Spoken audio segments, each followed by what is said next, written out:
قرآن کے 26 آیتوں کو نکالنا چاہتے کیوں نکالو گے؟ اللہ نے نازل کیا، وہ جواب کیا دیتا ہے کہ نہیں، بلکہ 3 خلفاء آئے تھے، 3 خلفاء ابو بکر، عمر، عثمان، ان تینوں نے ایڈیشن کیا، ان 26 آیت کو الگ سے ایڈ کیا ہے قرآن میں۔ اسی لیے ہم چاہتے ہیں کہ ہم قرآن کی ان 26 آیتوں کو نکال دیں۔ میرے وسیم رضوی صاحب، کوئی نہیں کر سکتا، کیوں؟ دنیا کی ساری کتابوں کا محافظ گرو جانی لوگ، یہاں تک کہ انجیل حضرت عیسیٰ کے اوپر اللہ نے نازل کیا، انجیل بدل دیا جاتا ہے، توریت موسیٰ پر نازل کیا گیا، توریت بدل دیا گیا، اور زبور داؤد علیہ السلام پر اوتری ہوا، اس کے اندر تبدیلی کر دی گئی، چونکہ آسمانی کتاب Allah sent down these 3 books to the earth and different messenger of God, but this time, and they are not saved, but they are different and they destroyed.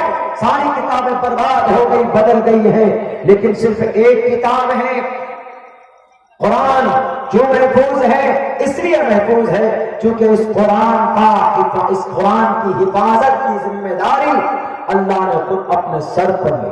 اللہ نے کہا اِنَّا نَحْنُ نَزَّلْنَا الذِّكْرَ وَإِنَّا لَهُ لَحَافِظُونَ، ہم نے اس قرآن کو اتارا، ہم ہی اس کے محافظ ہیں اور ہم اس کی حفاظت کرتے رہیں گے۔ اور ظاہر سی بات ہے، جو حافظ قرآن اپنے سینے میں قرآن کو محفوظ کرے گا، اللہ اس کی بھی حفاظت کرے گا۔ 26 آیتوں کو نکالنے کی تو دور کی بات ہے گرو جی، آپ 26 نقطوں کے اندر کمی بیشی نہیں دکھا سکتے، 26 تو دور کی بات، آپ جو سورہ فاتحہ میں جو الف اور حمزہ اس کے 2600 حصے کریں، ایک حصہ بھی آپ نہیں سوچ سکتے۔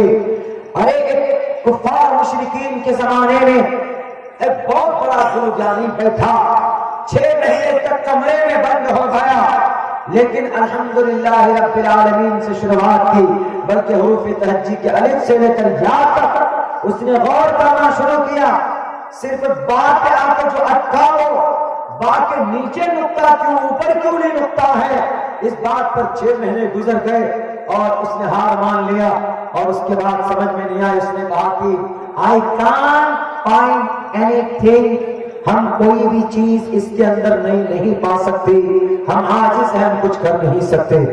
آج اس قرآن کے 26 آیتوں کو نکالنے کی بات کی جاتی، میرے بھائیوں، کیوں ان کی زبان تیز ہوئی، کیوں انہوں نے قرآن پر اعتراض کیا؟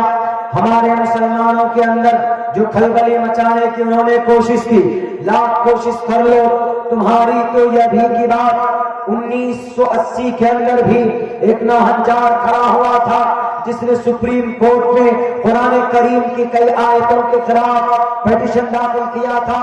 سپریم کورٹ نے ججز نے کہا تھا، وہاں کے جوڈیشری کے لوگوں نے کہا تھا، وہاں کے ججوں نے، وکیلوں نے کہا تھا کہ اس قرآن کریم کے ایک ورڈ، ایک لفظ کے اندر نہ تو کوئی تبدیلی ہے، نہ تو کوئی وائلنٹ ہے، نہ تو کوئی ظلم ہے، بلکہ دنیا کے اندر بڑے بڑے مسئلے کا حل قرآن میں ہے۔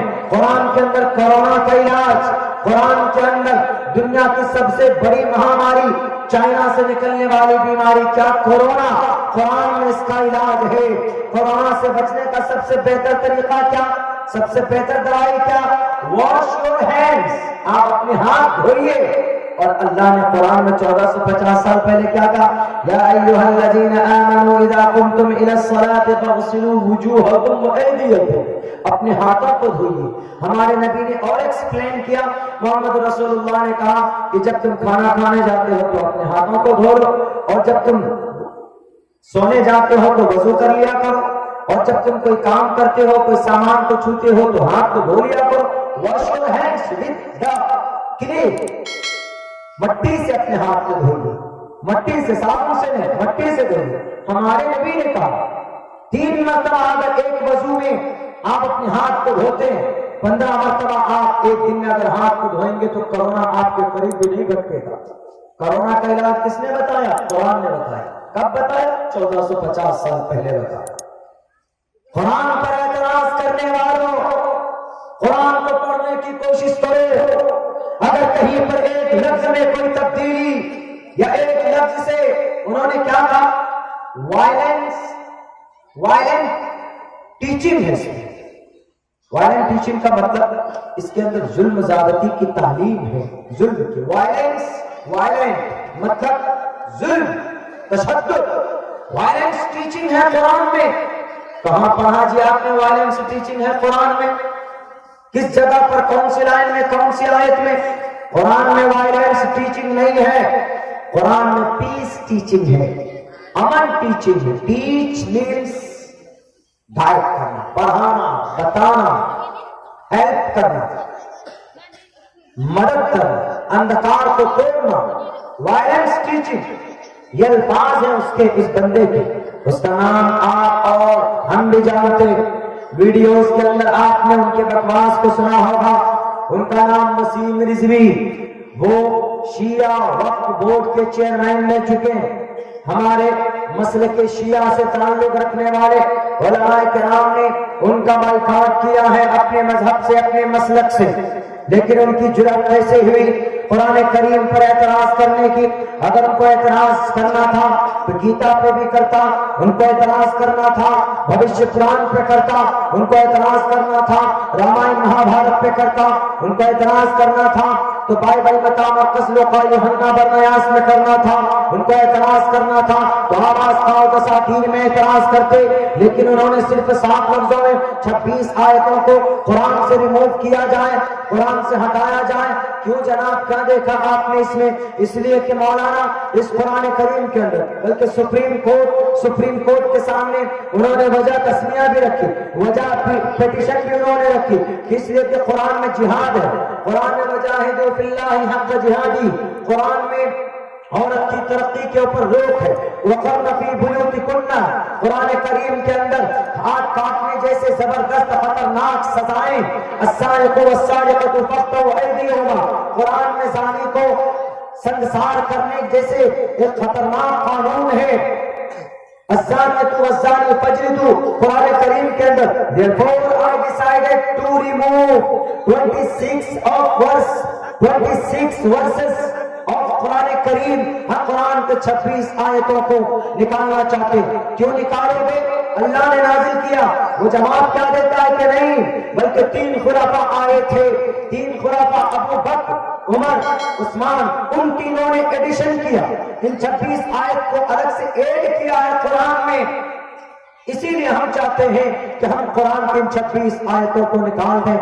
میرے وسیم رضوی صاحب، آپ کو شاید پتا نہیں، آپ جن خداؤں کے کہنے پر، آپ جن راجنیتاؤں کی چاپلوسی پر آپ کے قدم اٹھا رہے ہو، یہ آپ کی زبان نہیں بلکہ ان کی زبان جن کی آپ غلامی کرتے ہیں. ان کو بتا دو جن 4 خلفاء کو، جن 3 خلفاء کے اوپر تم نے توہین آمیز کلمات استعمال کیے، ان کے بارے میں ایشور نے اپنے پرانوں کے اندر، اپنے شاستروں کے اندر کہا ہے چتربھراتری وردیو کرشیامی کلکشیم اور یکم پرچچامیم ستدتوتو نویستی کواریتم پورویم گتم کستدی بھارتی. وہ اس دھرتی کے اوپر، اس دھرتی کے نظام حق کو قائم کرنے والے تھے، کسی کے اوپر ظلم زیادتی کرنے والے نہیں تھے. اگر قرآن میں جہاد کی بات تو جہاد باعث رحمت ہے. اس لیے جب آپ کے اس دیش میں اگر چائنا والا حملہ کرتا ہے تو ہمارے نوجوان گالوان گھاٹی کے اندر 20 نوجوان شہید ہو جاتے ہیں، تو ہمارے نوجوان مقابلہ کرتے ہیں چائنا کے فوجیوں سے. ان کا مقابلہ کرنا، چائنا کو اپنی زمین سے نکالنے کی کوشش کرنا، اس کو جہاد کہلاتا ہے. وسیم رضوی، اگر آپ کی کوئی زبان اٹھانے پر آئے آپ کیا کریں گے؟ آپ ہاتھ پیر پھیلاؤ گے، اپنے آپ کو بچانے کی کوشش کرو گے. دشمن سے اپنی زندگی کی رکشا کرنا، اپنی عزت کی حفاظت کرنا، اپنے گھر کی حفاظت کرنا، اپنے ملک کی حفاظت کرنا، اپنے مذہب کی حفاظت کرنا، اپنے شاستر کی حفاظت کرنا، اس کو جہاد بولتے ہیں. جہاد کیا؟ کوروں اور پانڈووں کے بیچ میں کس نے جہاد کرایا؟ شری کرشن جی نے جہاد کرایا. مہا بھارت کیسے قائم ہوا؟ وسیم رضوی صاحب پوچھو اپنے خدا کو، ان ڈپلیکیٹ خداؤں کے کہنے پر جو آپ نے جو یہ جدوجہد کی ہے، آپ کو شرم ہونی چاہیے. مہا بھارت کے میدان میں قائم کیا گیا اس لیے کہ کوروں کا ظلم بڑھ گیا تھا، پانڈووں کہ ارجن تمہارے پھوپھا جی سامنے، تمہارے ٹیچر تمہارے سامنے، لیکن یہ مت دیکھنا اگر یہ زندہ رہ گئے تو زمین کی دھرتی کی امن کو یہ ختم کر دیں گے، اس لیے آؤ میدان میں ان کا صفایا کرنا، ظلم کا خاتمہ کرنا، تشدد کا خاتمہ کرنا، اس کو جہاد بولتے ہیں۔ وسیم رضوی صاحب، آپ کے دماغ میں جو